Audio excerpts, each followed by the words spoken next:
no one on this earth will love you and care for you and have a burn in his heart for you more than your father.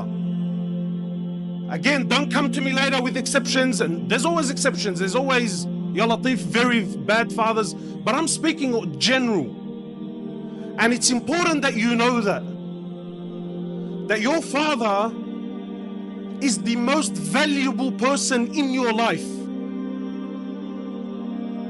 Irrespective of who he is, with all of his flaws and all of his mistakes, he is your father.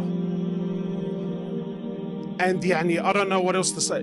How do I say it in a way where, brother, you know your father, he owns you.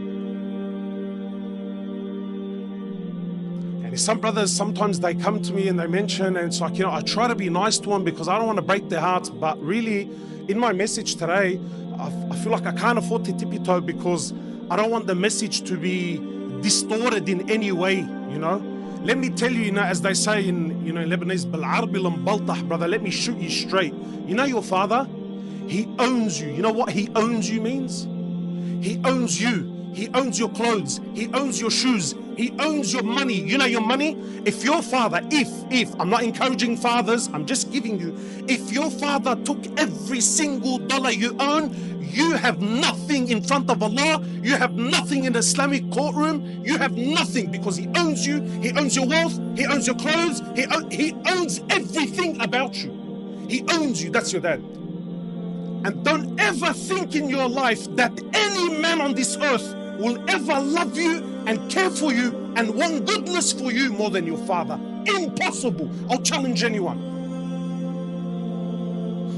My young brother, your father, wallah, the cuff, if your father slapped you with all his heart, the cuff from your father is more beloved, should be more beloved and dearer to you than 1,000 hugs from the boys on the street, from 1,000 hugs from your wife, from 1,000 hugs from your children, because that cuff that comes from your dad, you know exactly where it came from. Whereas those hugs on the streets and those hugs that come from your wife and those hugs that come from wallah, you don't know what price you're going to pay behind those hugs and those smiles. But whereas with your dad, you know exactly that when he whacked me, as much as it hurts, you know it came from the core of his heart for your goodness only.